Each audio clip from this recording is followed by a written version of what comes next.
buenas tardes desde España y buenos días a todos los que se conecten desde Latinoamérica o desde Estados Unidos. Hoy, pues nada, súper contentos de poder contar de nuevo con René. Es la segunda vez que va a participar con nosotros. Nos va a presentar una técnica novedosa. Nada, René, si quieres presentarte un poquito y explicarnos sobre lo que nos vas a hablar, pues nada, adelante y agradecerte de nuevo tu predisposición a participar en las charlas con el autor. Muchas gracias, Ed y Andrés, por la invitación. Yo creo que es una segunda oportunidad en la cual puedo participar con ustedes. Para mí, aprendimos en la pandemia esta forma de transmitir la información, la cual ha sido muy agradable para todos nosotros. Así que, y además la amistad que nos une con Sergi, nos hemos encontrado en los últimos tiempos a compartir en grandes eventos. Así que te agradezco mucho esto. Yo trabajo en Santiago de Chile, la clínica Indisa hace aproximadamente 15 años y somos un centro en el cual realizamos mucha formación en lo que es la cirugía de la mano, en la que es la cirugía artroscópica, en el amplio sentido, y en general hemos logrado ir trabajando, haciendo trabajos en distintas áreas. Y uno de estos es el ámbito de la inestabilidad radiocubital distal y en este contexto lo que es la inestabilidad radiocubital distal junto a la inestabilidad axial del antebrazo, que han sido elementos los cuales nos han provocado a veces dolores de cabeza en la toma de decisiones, en el tratamiento, en, en cuanto a poder afinar detalles en la reconstrucción. Nuestros resultados nunca fueron muy buenos, sobre todo en la inestabilidad axial del antebrazo, así que esto es un trabajo de al menos los últimos 10 años, lo cual hemos tratado de orientarnos en resolver este tema. Y es lo que les voy a presentar ahora, que medianamente hemos ido avanzando en esto. En general, cuando uno se ve enfrentado a deformidades de la radiocubital distal de este tipo, y ustedes lo van a tener con sus pacientes en múltiples momentos van a tener eventualidades en que se van a encontrar también que este mismo paciente tiene esto, una inestabilidad también radiocubital proximal, comienza a trabajar, a complicarse la forma de solucionarlo, dado que anatómicamente ya uno sabe que tiene alteraciones proximales y distales, incluso la membrana interósea. Nos encontramos con eventos de este tipo, en la cual antiguamente se hacían resecciones de la cúpula radial, pero las evaluaciones de la radio cubital distal, incluso la membrana, a veces no eran las mismas o adecuadas, porque tampoco teníamos un gran conocimiento de esto. ¿Eh?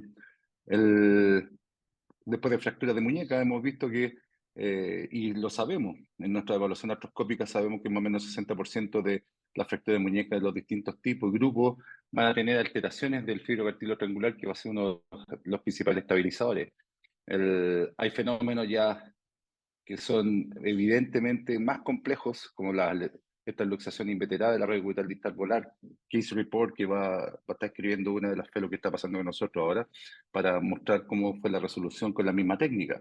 Sabemos que si hay fracturas de muñeca de alta energía como esta, ya es imposible no pensar que existen alteraciones ligamentarias asociadas. Sabemos que dentro del mismo carpo hay 32 ligamentos, los cuales en sus distintas porciones se pueden dañar, y la radio cubital distal tiene 9 componentes ligamentarios, más componentes dinámicos. Entonces, es imposible decir no vamos a tener nada y fijémonos solo en el hueso, que es cuando en la época que nos formamos era nuestra misión, ¿no? O sea, trabajemos en el hueso y los ligamentos se van a cicatrizar solos.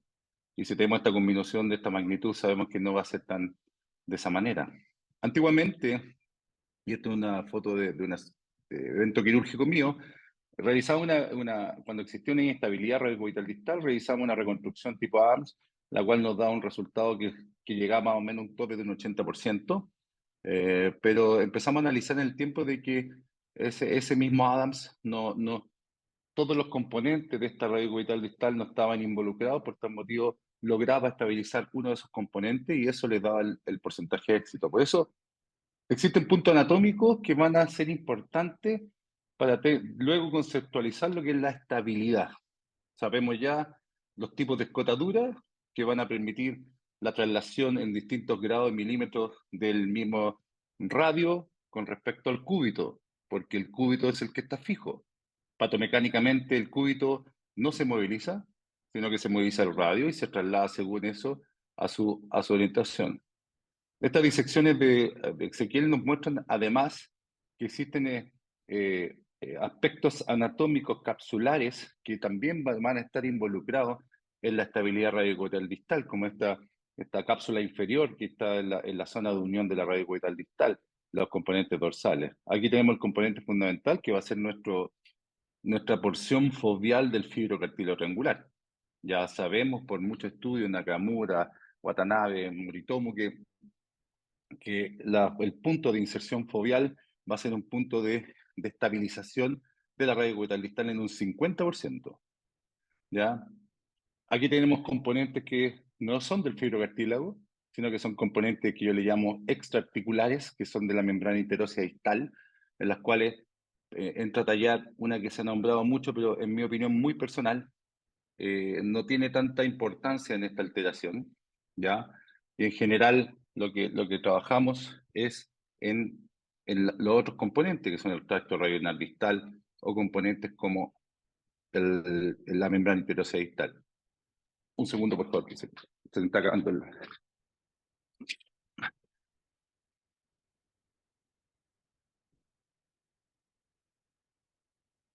Sí, perdón. Sorry, el... Entonces, estos estabilizadores, y se ha trabajado en esto, que es el estabilizador uno más estático, que es el tracto radional distal, es uno de los puntos que va uno a darle importancia dentro del trabajo de la estabilización radiocoital distal y de los componentes de la membrana interósea. ¿Ya? O sea, siempre pensamos y creímos que era la banda obliqua distal, pero en el tiempo hemos visualizado de que no era tan así.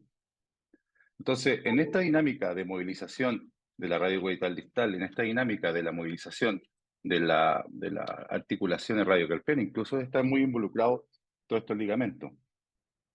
Estabilizadores dinámicos van a ser muy importantes. Sabemos que la porción profunda de la membrana interósea distal es un componente el cual, el componente de de la porción profunda del pronoral cuadrado y componentes dinámicos como el extensor calpurnari o tendones de la zona nos van a ayudar a estabilizar esta radiocoital distal. Si tenemos un compromiso axial, sabemos que hay un estabilizador principal que va a ser la cúpula radial y hay un estabilizador secundario que son los componentes que hablábamos anteriormente, el fibrocartílago triangular y la membrana interósea. Y siempre se ha pensado o se ha evaluado que la banda central de esta membrana interósea va a ser el componente fundamental en la estabilidad. Ahora, cuando tenemos un compromiso y un daño axial por un trauma de energía importante, se produce este daño radiocoital distal que compromete la banda y después va a ir a comprometer la cúpula radial.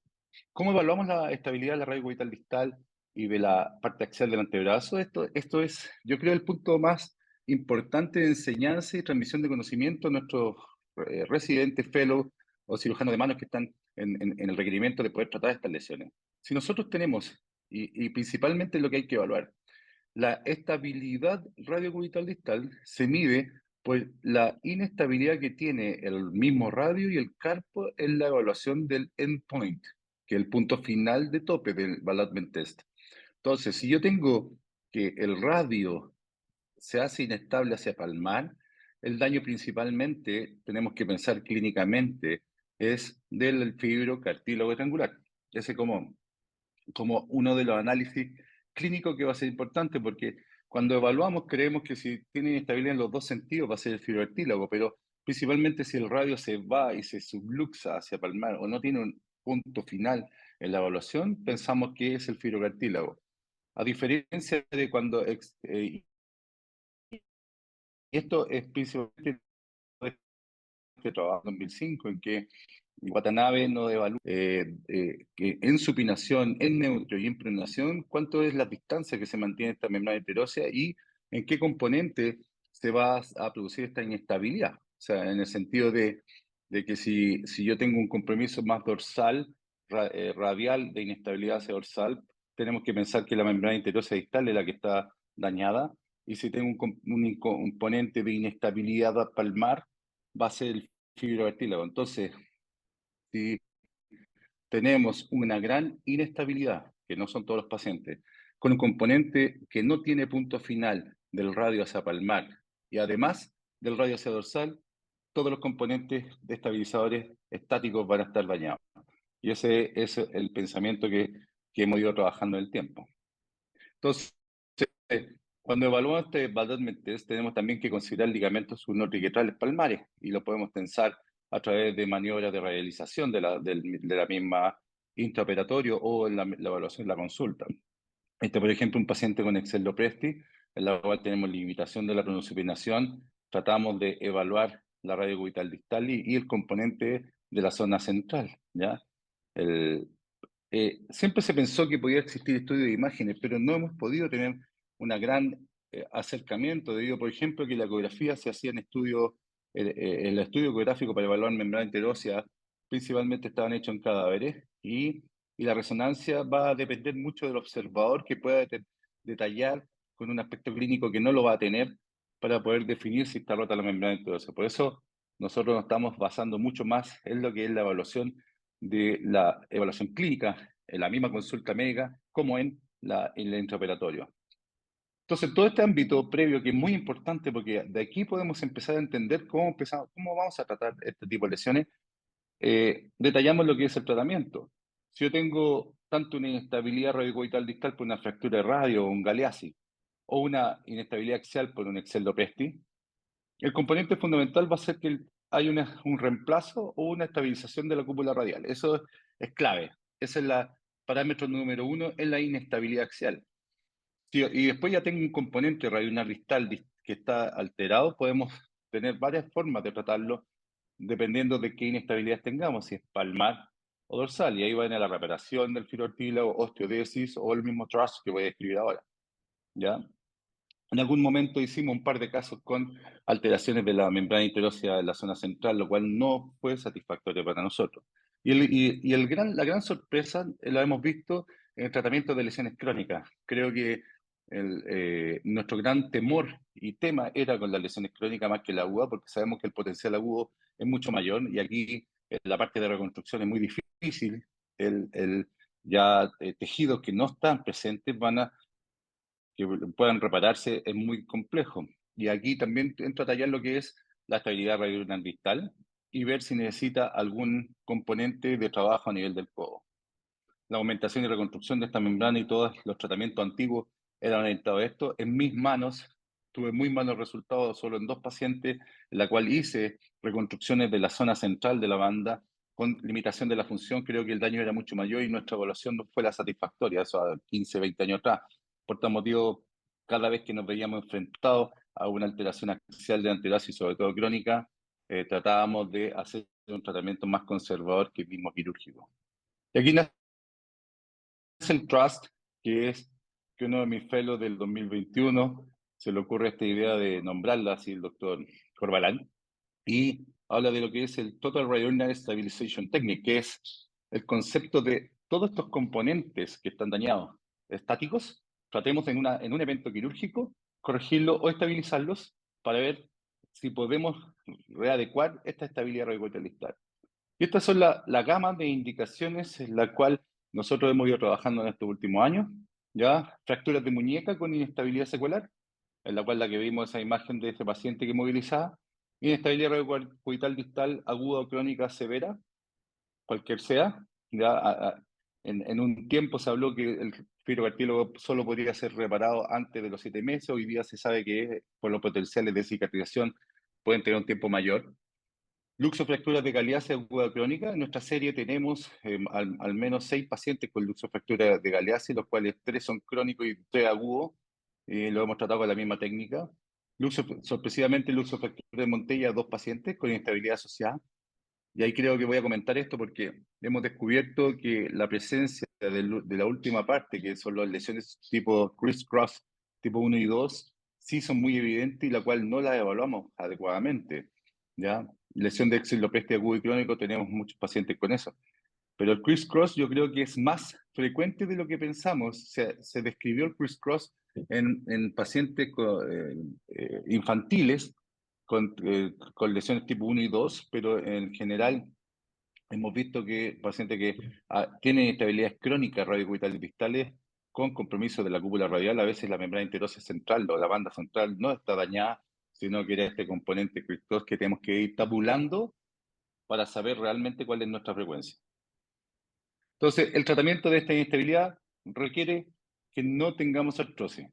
Si el momento tiene artrosis radiocubital distal, independiente sea una inestabilidad axial o radiocubital distal o galeasis, si tiene artrosis, cambió el contexto del tratamiento y esta técnica queda fuera, ¿ya? Entonces tenemos una evaluación clínica, evaluación de la radiocubital distal, su estabilidad, ya vemos si existe una inestabilidad palmar, ¿ya?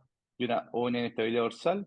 Si tenemos una inestabilidad palmar, nuestro protocolo es reinserción foveal porque nuestro componente es fibrocartílago. Si tenemos palmar y dorsal, nuestra inestabilidad, nuestro tratamiento va a ser un TRUST. Eso es, ¿ya? Y esto es clave. Tenemos dos, una reparación de lesiones que son intraarticulares, y ahí entra a tallar mucho la artroscopía para poder nosotros visualizar exactamente y hacer diagnóstico exacto de lesiones, ¿ya? O las reparaciones de lesiones extraarticulares que van a ser donde nosotros vamos a trabajar porque nuestro diagnóstico ya clínicamente está hecho principalmente y con eso podemos tratar. ¿Cómo tratamos las componentes extraarticulares? Tenemos que pensar ahí en la gama que yo he nombrado de indicaciones, el fibrocartílago, la estiloide ulnar, que sabemos que en general, la literatura nos describe que no hay que sintetizarla, sino que el fibrocartílago que tenemos que tratar. Y si existe lesión asociada, ulnotriquetales o lunotriquetales que tengamos que manejar. Y en segunda fase, los componentes extraarticulares que son la membrana interosa distal que conversábamos, nuestra banda oblicua teórica, tracto radioulnar distal y nuestro músculo pronador cuadrado, considerarlo dentro de esto si tenemos una fractura de muñeca. Por ejemplo, cerrarlo muy bien o hacer una conservación de ese pronador. Las lesiones intraarticulares, nuestro tratamiento clásico, la reinserción foveal, y esa es la primera fase, reinsertamos, vemos y hacemos la reparación de este fibrocartílago con nuestros bitúneles y la variante quirúrgica que estamos generando ahora en un nuevo estudio de hacer con 3 túneles pequeños, ver si podemos darle más estabilidad. Cuando ya entramos en los componentes extraarticulares, membrana, tracto radioulnar distal y banda oblicua, se han descrito pocas técnicas en el tiempo. Esta es una vez que describió Philippe Dirnos, que nos da tomaba un componente completo del braquio radial y en paciente agudo y lo iba a fijar simulando la zona central. También técnicas de reconstrucción de la banda oblicua, la cual yo creo que ese ha sido el factor de la falla de esta misma técnica en el sentido de la orientación de los túneles debido a que iban a reproducir la banda oblicua. Y me encuentro en el camino del 2015, 2016, muchos años antes, con Gustavo y Marcio, que son entes pensantes de alto nivel, lo cual me han enseñado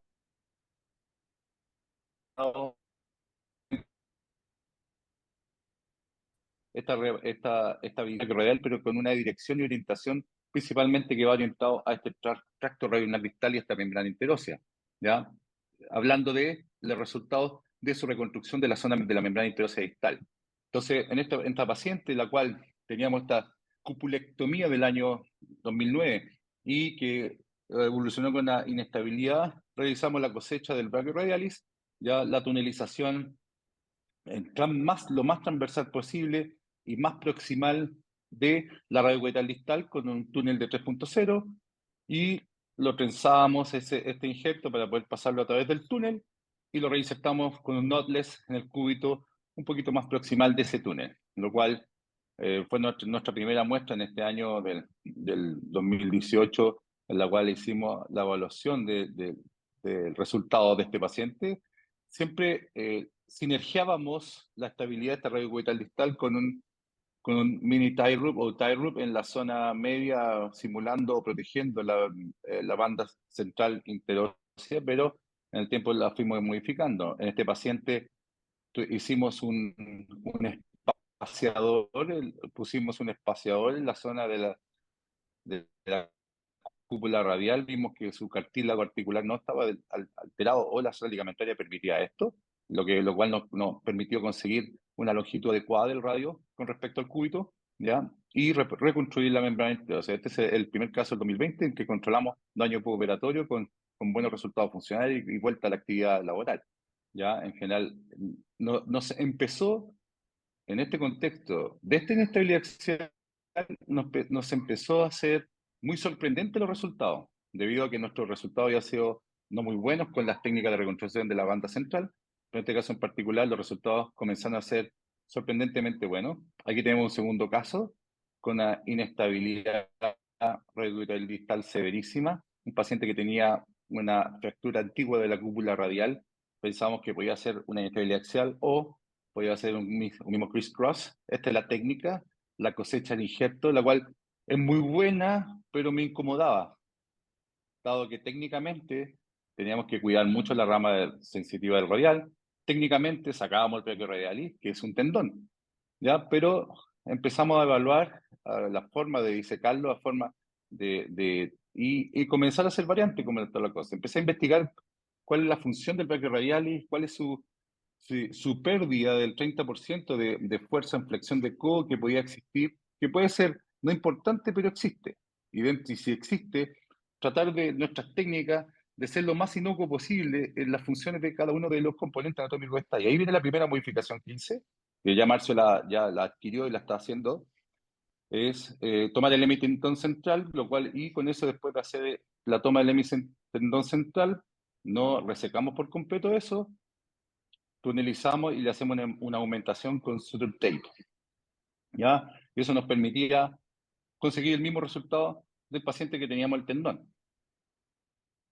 Por tal motivo, nuestra variante no fue dañando nada y conservando aún más, y el paciente manteniendo la flexión de codo y la fuerza en forma muy adecuada, lo cual nos empezó a ser muy satisfactorio, además que nos permitía técnicamente hacer abordajes menores, ¿ya? Porque hicimos una segunda modificación ya más percutánea a la resección, ¿ya? En una paciente mujer, la cual nos permitió sacar el meitendón y hacer la tunelización, y los resultados en el paciente con esta modificación no variaron con respecto a la primera parte técnica. Por tal motivo, dijimos, estamos en una buena línea de tratar de minimizar los daños, ¿ya?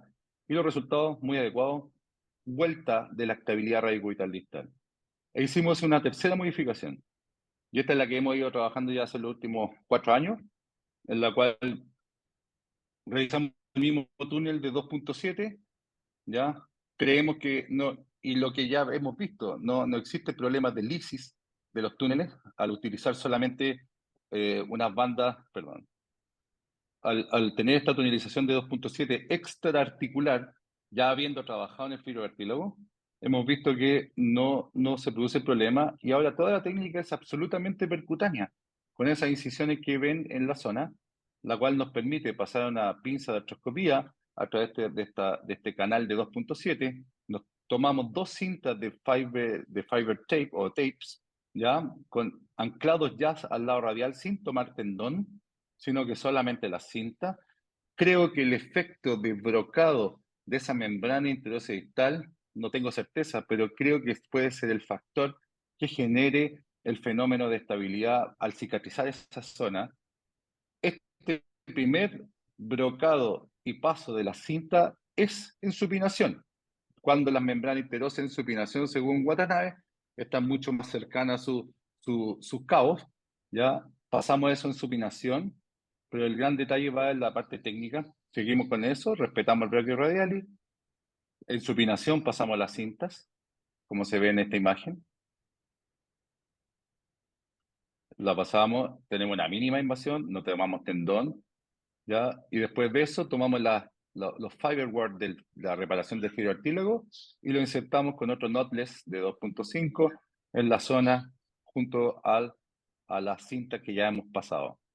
Pero eso lo hacemos en neutro. Eso nos ha permitido que no quede bloqueada la pronosupinación y nos permite que tengan rangos casi completos.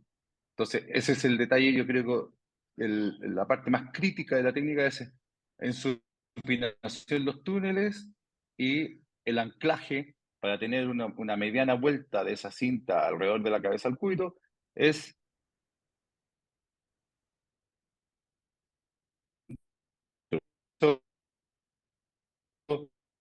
permitido no tener con sorprendentemente de Dachi no tenían.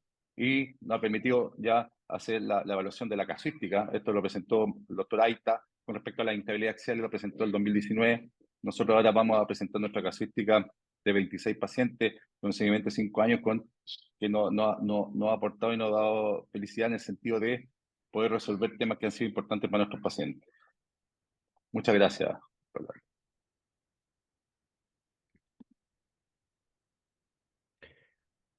René, en aquellos casos en los que hay una inestabilidad axial crónica y, y ya alargar el radio es muy difícil, o pacientes, por ejemplo, a veces me ha pasado pacientes que tienen una inestabilidad crónica, en la cirugía inicial le pusieron una cúpula, una prótesis de cúpula radial, intentaron darle tanta longitud y tanta tensión que empiezan a desarrollar problemas articulares a nivel proximal y además tienen una inestabilidad distal, con lo cual necesitas retirar esa prótesis de cúpula radial. En esos casos, Sí, ¿te planteas hacer asociado a la técnica un acortamiento ulnar? cuando tenemos sustrato de la cúpula radial, que ahí hay varios casos en esa casuística, porque hemos tenido sustrato en que la cúpula radial tiene una forma alterada pero no tiene artrosis, y tenemos un cúbito plus, hacemos un acortamiento cubital, que son los casos que nos hemos encontrado, Sergi, con el criss-cross, en que estoy en la zona central, hago el Explícanos, acortamiento. porque, ¿Mm? porque tú lo has nombrado, pero probablemente haya gente que no conozca la lesión. Entonces, explícanos bien el criss-cross, el tipo de lesión. Perfecto. El criss-cross es una lesión, y esto lo fuimos descubriendo y aprendiendo en el camino, porque fue exactamente como te estaba contando. Estoy haciendo un acortamiento cubital con una fractura de cúpula antigua y que tenía un cúbito plus. Entonces voy a hacer un acortamiento cubital y tiene una gran inestabilidad cubital distal, y me encuentro con mi esfero que la membrana interósea, porque yo hago el acortamiento de la zona más central, siempre, para respetar todos estos 7 centímetros distales. Entonces estoy evaluando y veo, y extrañamente digo, la membrana entonces está muy sana. Entonces ahí como que empezamos, ¿cómo a estar sana? Y ahí empezamos a recordar que en infantil, cuando pasábamos por nuestra residencia, había casos de lesiones en que había una lesión de la cúpula radial y una lesión de la radio cubital distal con inestabilidad y luxación, en la cual la zona central describían que era un pivote en la banda central. Entonces hacía un efecto de, en el momento del trauma, pum, se fractura la cúpula, pum, se lesionan los ligamentos, pero la banda central se mantiene fija porque pivotea la lesión, o sea, el mecanismo pivotea en la zona de la banda central. Entonces nos hemos encontrado que varios adultos también tienen la misma lesión sin tener necesariamente un escelopreste, ¿ya? Y con eso, en ese sentido, y la pregunta tuya denota mucho de la parte quirúrgica, Seti, porque lo más dificultoso en esos casos, cuando decidí volver a ponerle un espaciador a ese paciente que llevaba 15 años o 10 años sin cúpula radial, era eso. No producir un overstaffing de la zona distal. Entonces tuvimos que calcular muy exactamente los cortes del cuello y explicándole al paciente de que si vas a hacer una alteración radiocubital proximal, sobre todo húmero radial, vamos a apostar a que cicatrice lo distal para después sacarte la prótesis. Ese era como el objetivo, que este espaciador de longitudinal que iba a ser nuestra cúpula, después de nuestra reparación que cicatriza en 6 semanas, si en 6 meses le molestaba la cúpula, le íbamos a sacar.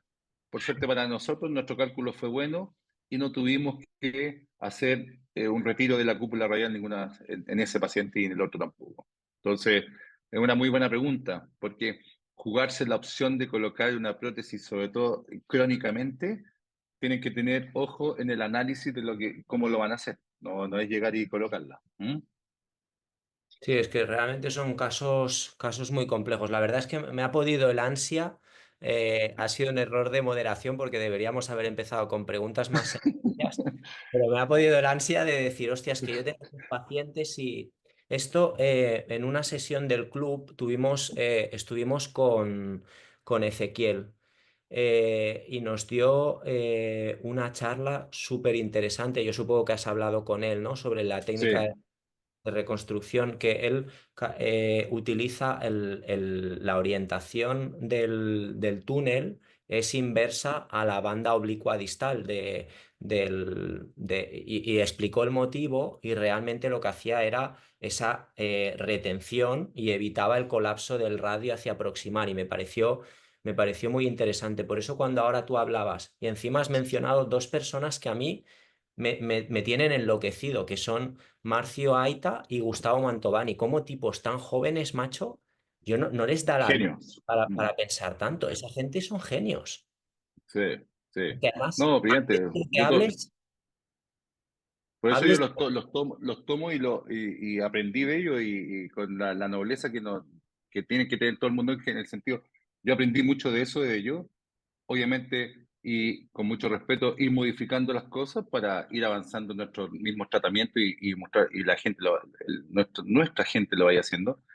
Pero pensar, lo probamos en cadáveres, allí, mientras más transversal tu reconstrucción, no de banda oblicua, más transversal tu reconstrucción, más estable longitudinalmente. Y ha sido esta prueba con Marcio, con Ezequiel, con ese mismo grupo, en los mismos cadáveres, hemos ido probando esto y por eso se ha ido reproduciendo y hablando mucho de la técnica, de este tipo de técnica. Es muy curioso. Yo también estoy avanzando en muchas técnicas a pasar de tendones a cada vez a reconstrucciones no biológicas. El Mm. problema es que yo creo que lo que has puntualizado, y eso es muy importante, claro, si tú una banda como un fiber tape, estructuras no ligamentosas, es decir, no biológicas, tú las sometes a máxima tensión, eso no tiene ningún tipo de expansión. Por eso es muy importante lo que comentabas de se pone los túneles en supinación y luego se fija en neutro para darles Neutro. ese cierto, porque si no, lo, Exacto. lo bloqueas y de ahí ya no supina. Entonces, déjame, Es tan importante.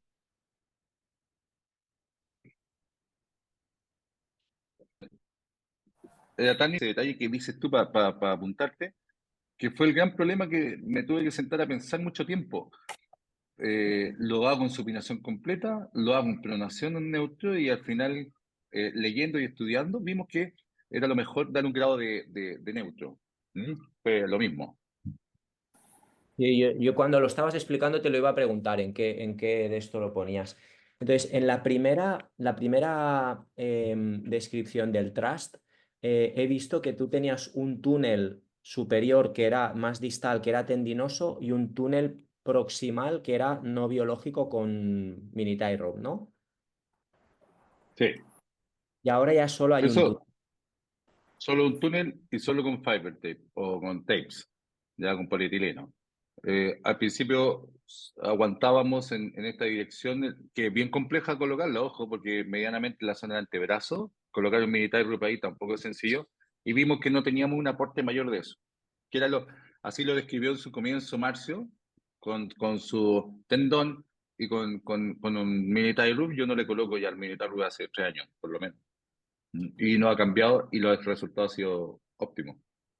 Y una pregunta, entre la técnica que haces con el doble fiber tape y únicamente ponerle un mini tie rope en ese sentido, ¿cuál crees que es? ¿Lo has comprobado si hay diferencias en ese sentido o no? No, no lo he comprobado. Creo que pudiesen tener la mismos resultados debido a que creo fehacientemente que este fiberboard del military root o el fiber tape son puentes de cicatrización de una masa cicatrizal que va a quedar en la membrana interosea que va a retensar esto, ¿ya? Lo he seguido manteniendo como la tonalización y los fiber tape, más que nada por una cosa de que son las modificaciones que se han ido dando en la técnica, ¿ya? Pero es tan sencillo. A ver, voy a cuidar mis palabras. Cuando hay una expertise de tratamiento y hay mucha gente en formación acá, cuando hay una expertise de manejo quirúrgico, la verdad se te va a hacer es más sencillo el poder reproducir esta técnica. Y si una técnica es reproducible, de hecho, mis fellows que terminaron ya lo reproducen en sus hospitales y lo hacen ellos. Eso traduce de que para ellos va a ser, para el resto del mundo que lo pueda aprender, va a ser un factor de tratamiento que te va a dar una cabida para ciertos pacientes. Tú ves la casuística, son 26 pacientes, ese lo Presti, no te llegan uno todas las semanas, sino que son en caso de infrecuencia, pero te va a dar una cabida lo que nosotros no teníamos. Y mis fellows ya lo reproducen, lo saben hacer, lo saben entender, y principalmente entenderlo de por qué partió. Porque esto puede ser azaroso, pero lo primero es saber de estos componentes. Tienes que saber de biomecánica, tienes que saber los componentes, tienes que saber cómo evaluarlo, y eso yo creo que es la principal enseñanza. A ver, René, y por ejemplo, si tú tienes una inestabilidad radiocubital distal crónica, únicamente radiocubital distal, no axial, eh, además de la reinserción y tienes tejido para poder hacer una reinserción, ¿tú te planteas esta técnica como una técnica de reconstrucción, como por ejemplo un Adams, para una inestabilidad crónica radiocubital distal? Es para mí la técnica. Si yo tengo un componente crónico palmar y dorsal, mi fibrocartílago no me va a servir por sí solo, porque es muy potente y sobre todo en pacientes laxos, es el trust. Hay que hacerle una reconstrucción. Creo, he ido revisando mucho las publicaciones de la brillante técnica de AMS, que tenía un tope de falla de 20%, porque sus resultados eran muy buenos, entre 80 y 82% de las revisiones, y creo que ese 18% pudiese estar en el detalle de, porque la técnica de AMS reconstruye el fibrocartílago, que es el 50% de la estabilidad radiocubital distal. Y no hacía ningún gesto en la radiocubital, en la membrana interior distal, por ejemplo. Entonces puede que algunos de esos pacientes tuviesen un componente de este tipo, ¿ya? Y tu pregunta es muy cierta porque antes se describían tiempos para la reparación del fibrocartílago, hoy se describe reparabilidad, ¿ya? Nosotros hemos operado un número importantísimo de fibrocartílago. De hecho, mi equipo, la doctora Soca con la doctora Llana, describieron una técnica de reconstrucción del fibrocartílago artroscópica. Y yo siempre he sido sincero cuando hago las charlas de reconstrucción del fibrocartílago, y me dicen, me piden, haga una. Yo digo, no lo he ocupado nunca, porque estoy entrenado, estoy preparado, entro yo y el paciente es reparable. Entonces, pero tengo que estar preparado si no es reparable. Eso es lo importante.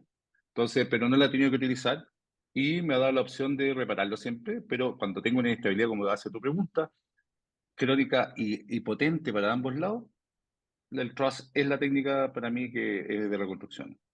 Pero, y te hablo así sinceramente porque en los libros muchas veces lo simplifican todo, ¿no? Y dicen, ¿esto es reparable o no reparable? Vale.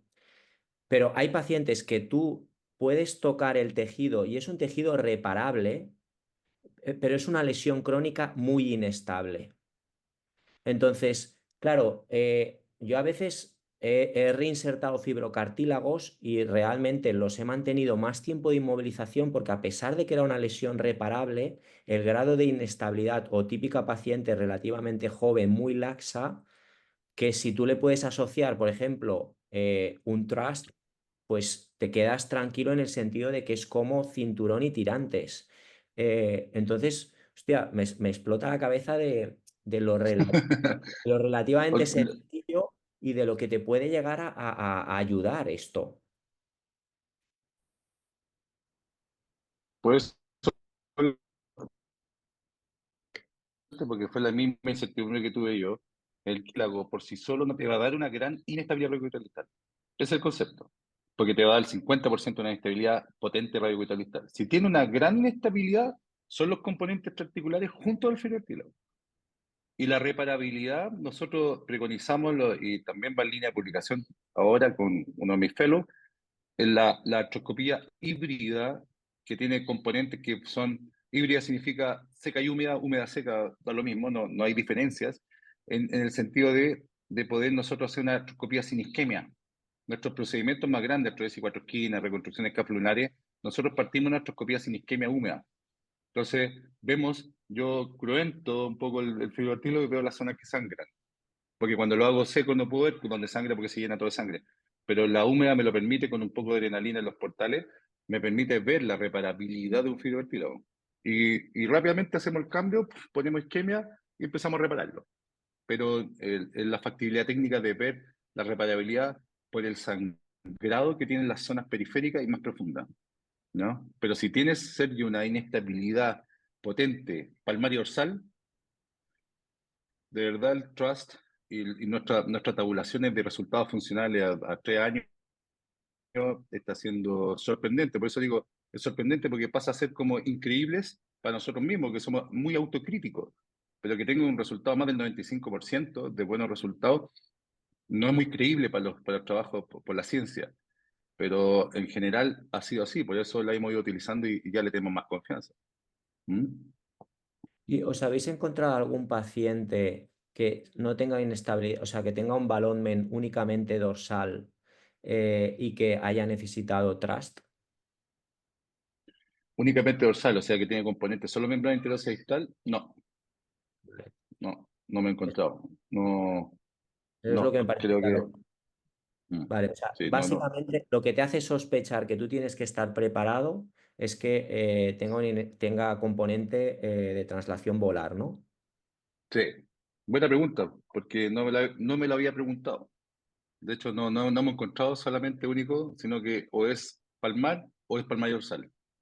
Entonces, ahí te da el indicio de ese cuadro que mostraba yo, de ir al trust. ¿Mm? ¿Tienes más o menos un porcentaje de aquellos pacientes que tienen una inestabilidad volar y dorsal en el balón cuántos han necesitado trust? Cuando el tratamiento, ¿Cuántos? ¿Cuántos? ¿Qué ¿cuánto han porcentaje? sido? Que tienen volar dorsal, pero que falló el tratamiento conservador, el 100% necesitado trust. El 100% le he hecho el trust porque ya falló mi tratamiento conservador con rehabilitadores Claro, que es que eso es que confías saben tanto en mucho del pronador profundo. No, Mm. no, claro. O sea, es que, ¿sabes ¿Qué? qué pasa? Yo muchos de estos pacientes, si realmente considero que la lesión del fibrocartílago es reparable, pues únicamente hago la lesión del fibrocartílago y si en un segundo tiempo necesita una plastia de estabilización, en un segundo tiempo, pero claro, tú tienes tan buenos resultados y tan buena sensación con el trust que directamente ya haces cinturón y tirantes, claro. Es que esto realmente cambia el paradigma Sí, de tratamiento. Porque, claro, en sí, los pacientes que no es reparable, vale, tú ya lo sabes seguro, absolutamente. pero en los que es reparable, ahí es donde Sí, cambia el paradigma de, bueno, tienes esta herramienta que relativamente es incruenta, que le suma estabilidad, que no produces grandes secuelas. Me parece súper sí. interesante, ¿eh? Sí, además el, el- lo que tú dices, porque he tratado mucho en eso, en jugarse la opción, porque ya lo he visto en forma cada vez, vamos a hacer esto, le voy a reemplazar la cúpula, pero su estabilidad de acá abajo no me va a dar tanto, le voy a hacer esta técnica de reconstrucción que tenemos que ver si cicatriza en 6 semanas. Porque los resultados en mis manos, le digo, sinceramente, no son buenos reparando la banda central, que es lo que se describe. Y los pacientes, ya doctor, y cuando vas, empieza a ver los resultados de ellos mismos, que y además es sorprendente el sentido de que empiezan a mover muy rápido, pero yo igual lo inmovilizo 6 semanas. Haga un Galeazzi, un Cellopresti, una inestabilidad crónica, lo que sea, 6 semanas de inmovilización. No varío el protocolo. Eso es importante. ¿Ya? No hago movilización inmediata. Y lo otro que va a ir la observación en el tiempo, que ya lo observé, es que desaparecen los canales. Se integra la zona, no sé cómo, pero se integra en el radio, en el cúbito, se integra la zona y tengo las fotos de la radiografía a los 6, a los 3 años, en que los canales desaparecen. Entonces ya empecé a tratar de explicarme por qué desaparecían, si tenía que hacer algún factor de sierra, que yo en los primeros casos esperaba que hubiera lisis por el factor de sierra. Era tan estable el sistema que no había lisis. Y además se desaparecían los canales, como que se integraba. Eso tengo que analizarlo. No puedo hacer un second loop o un corte en el hueso o alguna cosa para saber una observación.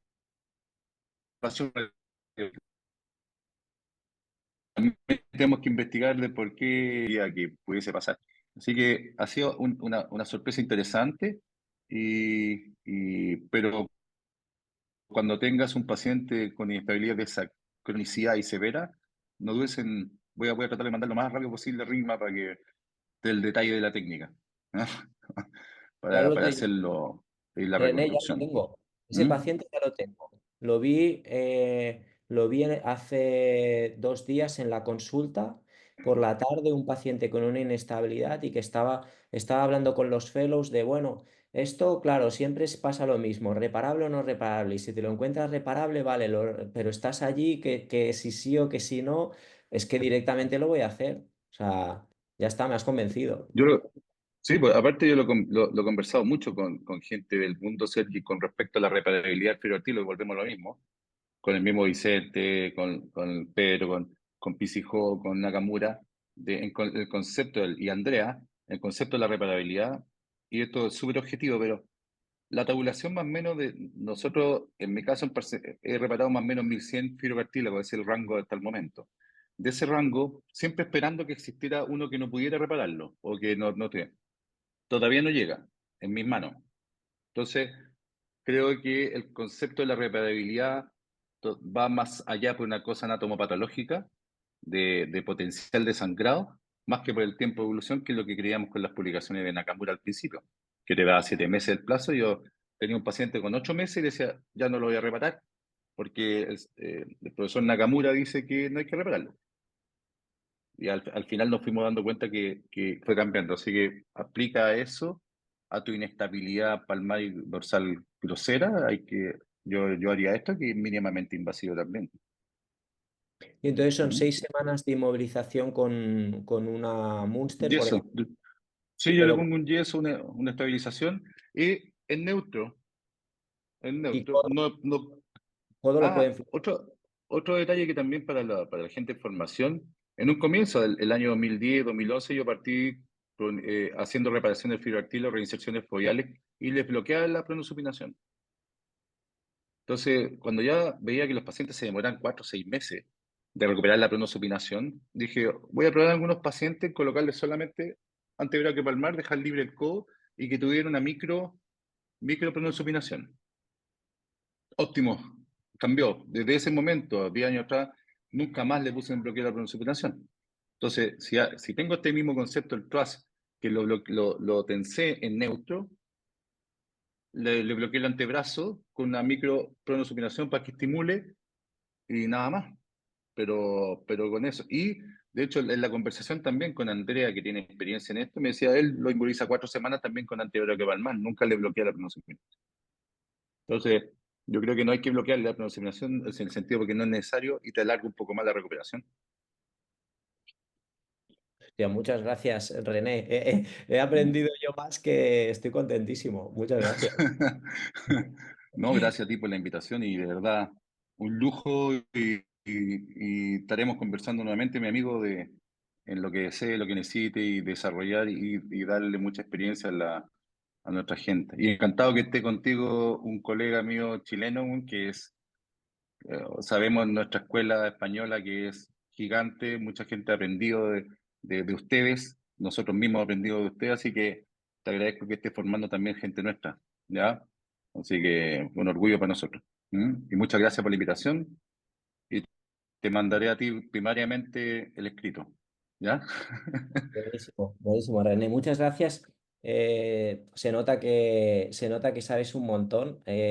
Probablemente a veces hay gente que, claro, que hay cosas que pasan un poco, deslizan porque claro, cuando uno va en 30 minutos has dado una charla que yo he pensado, ¡buah, madre mía! Por eso en la primera pregunta que te he hecho yo ya he ido, digo, ¡pumba! Sí, sí. eh, porque estaba ahí que decía, hostia, esto es buenísimo.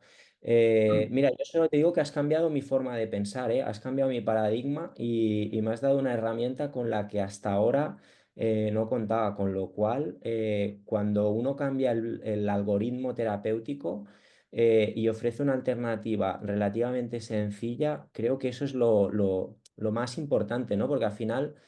Claro, ofrecer alternativas muy, muy, muy complejas, difíciles técnicamente y tal, siempre es difícil, ¿no? Pero este tipo de técnicas, hostia, es algo que la gente tiene que saber, se tiene que publicar, se tiene que difundir, Sí, porque es cinturón y tirantes.